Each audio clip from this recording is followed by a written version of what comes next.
Now, cheating in sports is something that, governing bodies and different federations are always working very hard to make sure that they clamp down on it, to make sure that they always catch athletes that try to do anything to gain an unfair advantage.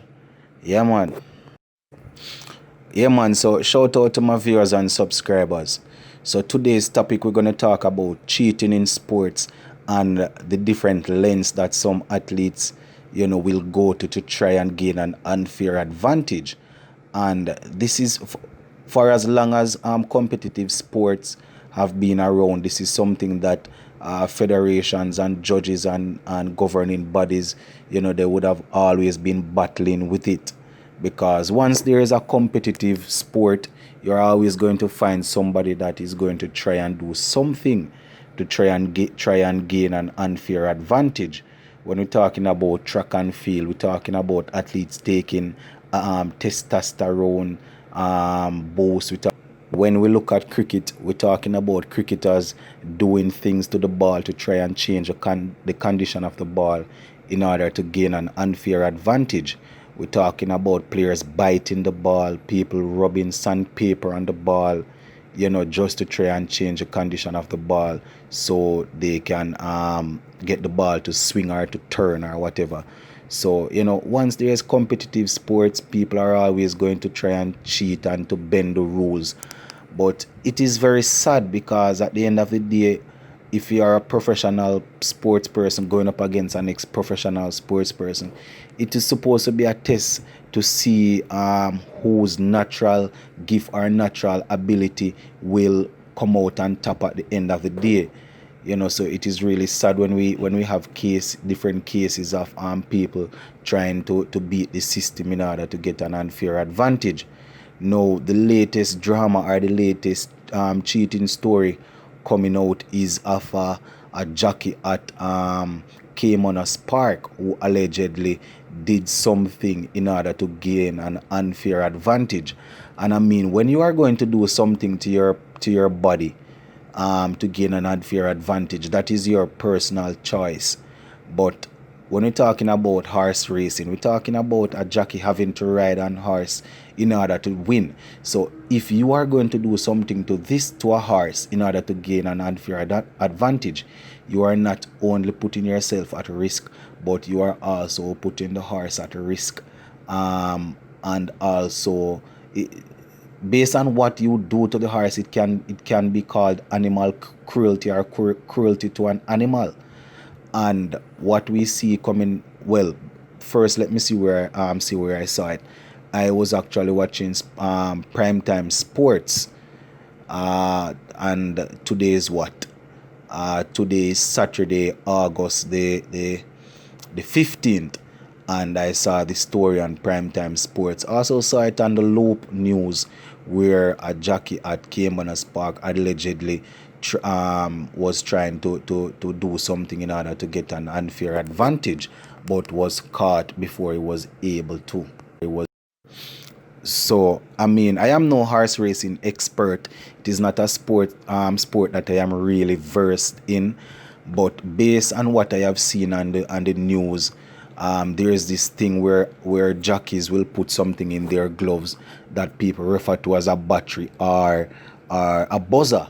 And what a battery or a buzzer does is that in the race, the jockey is able to touch the horse with it to apply some amount of shock to the horse, which will allow that horse to run faster.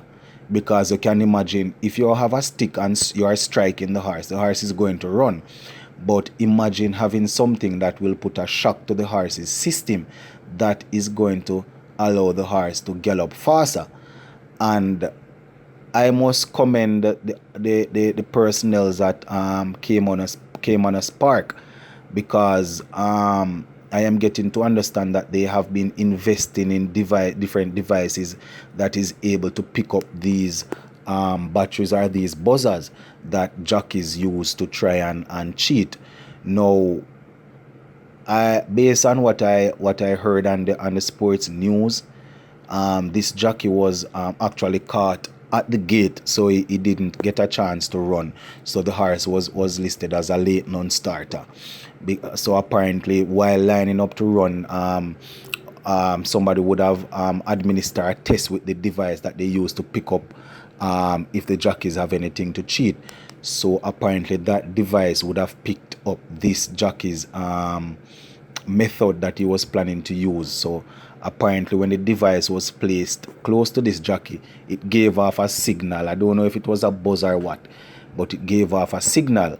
And upon closer investigation, it was found that the jockey had a buzzer underneath his gloves that he was planning to use in the race. No, so far the jockey was not allowed to run that race, nor was he allowed to ride any of the other races throughout the day. And it is also said that he will not be allowed to race in the meet tomorrow, Sunday. And then I am gathering that there will be a hearing for him on Monday, which will the powers that be will decide whether or not he should be banned or he should be fined or whatever the case may be.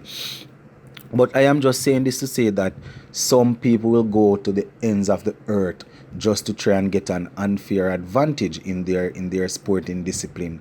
And I mean, it is not nice because, you know, horse racing is something that a lot of people put a lot of money on, and they are expecting that the riders are going to be clean, the horses are going to be, hopefully going to be healthy from start to finish.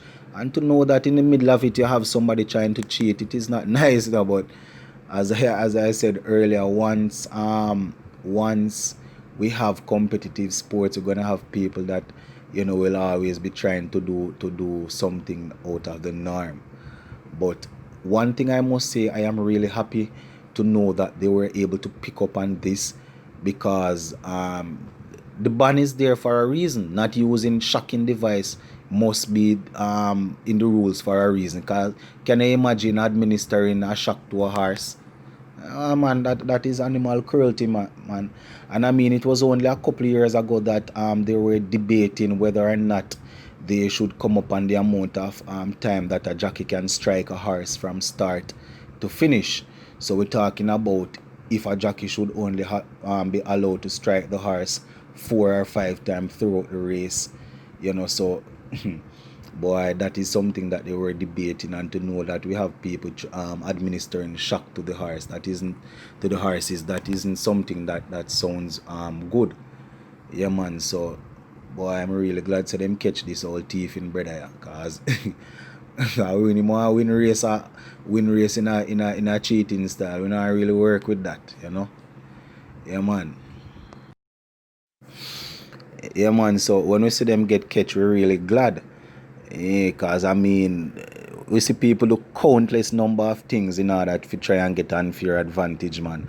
And sometimes the same things that they do to try and get an unfair advantage, they end up hurt themselves doing these same things.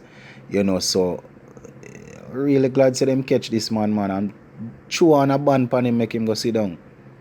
I mean, at the end of the day, this is how he earns a living. But if you are into professional sport, then you're supposed to abide by the rules.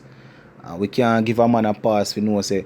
And I doubt is if this jockey that they're talking about, and I don't even want to call his name. I doubt is the first time they catch this jockey doing something like this, So yeah, man, chew on a band pan and make him go sit down, man. Give him a good time to go sit down before him come back. So I mean, once you're into sport, you want to know so the thing clean, have no foolishness. Cause every kind of sport you have, man, people always try and think. If you're looking at team sports, you're talking about a team. Call it, say, for example, a cricket team. You're preparing together, you're practicing together, you're going to the match to try and do your best. Only if you know, say, boy, a one or two players in the team up together before the match and say, here, go to the next team. We're going to sell out the match. We're going to bowl a particular number, no ball. We're going to bowl a particular number, a wide ball. You know, so people do all sort of madness. We have football. People take bribe. People take money just to make sure that they, take money and say, here what, I'm not going to play good. If I get a penalty, I'm going to miss it. Just make sure you give me a money. All of that are cheating. So we not really depend on them kind of things. So at the end of the day, a man hungry can reap what him sow. Sports to the bone. Keep you informed. Please remember to like, share, leave us a comment. If you have not yet subscribed, remember to subscribe to the channel. I'm out.